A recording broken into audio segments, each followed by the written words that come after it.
आपका तो लेता हाँ। न्याय की इस लड़ाई में मैं उनके साथ हूँ। लेकिन मैम जहाँ जैसे हरियाणा में जिस प्रकार से चीज़ें सामने आई, आपकी तस्वीरें सामने आई, नैना जी हमारे साथ मौजूद हैं।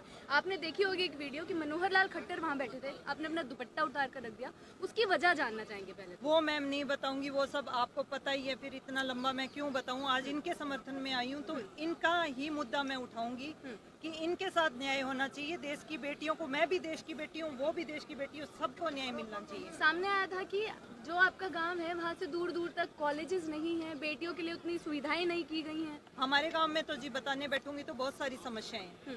तो मतलब बेटियों की बात आ जाती है ना मैम, क्योंकि जिस प्रकार से आपने दुपट्टा उतार कर रखा, हरियाणा में एक आन मान शान की बात मानी जाती है, और यहाँ भी आज 30 दिन पूरे हो गए हैं मैम इस धरने को। ये बहुत ही गलत है, अन्याय है, सरकार की तानाशाही है। आप अपनी, आपका ही तो, आपकी सरकार का तो नारा है बेटी बचाओ बेटी पढ़ाओ। जो बेटियां आपके लिए गोल्ड मेडल लेके आती है, आपके देश का तिरंगा फहराती हैं, क्योंकि आप दो ही तरह से अपना तिरंगा देश दूसरी कंट्री में फहरा सकते हो। एक तो युद्ध करके और वो जगह जीत के, और एक ओलंपिक में खेल के मेडल लेके आके। तो वो युद्ध वाली तो वो बहुत हो जाता है, किसी जगह पे कब्जा करना या उसको, उसमें बहुत जान माल का नुकसान, पैसे का ये होता है। इसमें खिलाड़ी की 100% खुद की मेहनत होती है और नाम रोशन होता है देश का। आपने तिरंगे का नाम रोशन बोला, लेकिन मैम जो ब्रिजभूषण शरण है जिसके खिलाफ आरोप लगे हैं, वो तो मेडल को 15 रुपए का बता रहे हैं। बोल रहे हैं कि मेडल क्यों वापस करना है, करोड़ों रुपए की जो ट्रेनिंग में लगे उसको वापस कीजिए, मेडल तो 15 रुपए में बिक जाएगा। उनकी सोच है मैम, मेडल जो 15 रुपए का बता रहे हैं वो उनकी सोच है।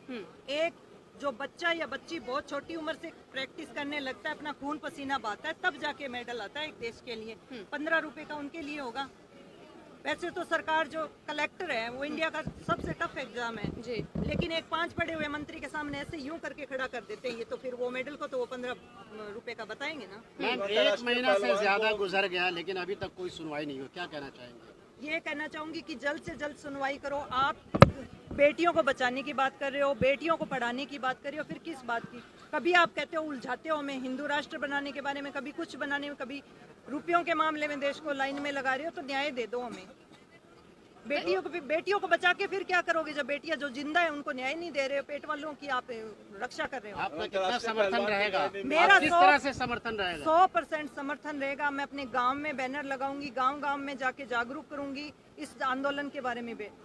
मैम 30 दिन तो हो गए धरने को, आपने अभी हिंदू राष्ट्र का जिक्र कर दिया। मैं ये बताना चाहूंगी कि कई बार ऐसा हुआ कि यहाँ पर ये धरना चल रहा है और इसी के सामने ही कई बार देखा गया कि हिंदू राष्ट्र की मांग करते हुए लोग आए, और उनकी ये मांग थी कि इसी 15 अगस्त को देश को हिंदू राष्ट्र घोषित कर देना चाहिए।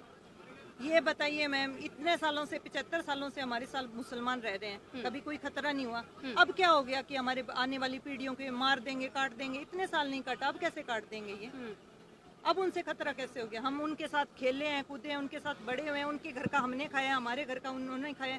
अब उनसे खतरा हो गया हमें? जो हमारे पड़ोसी हैं, जो हमारे भाई बंद है, उनसे खतरा हो गया, वो हमें काट डालेंगे?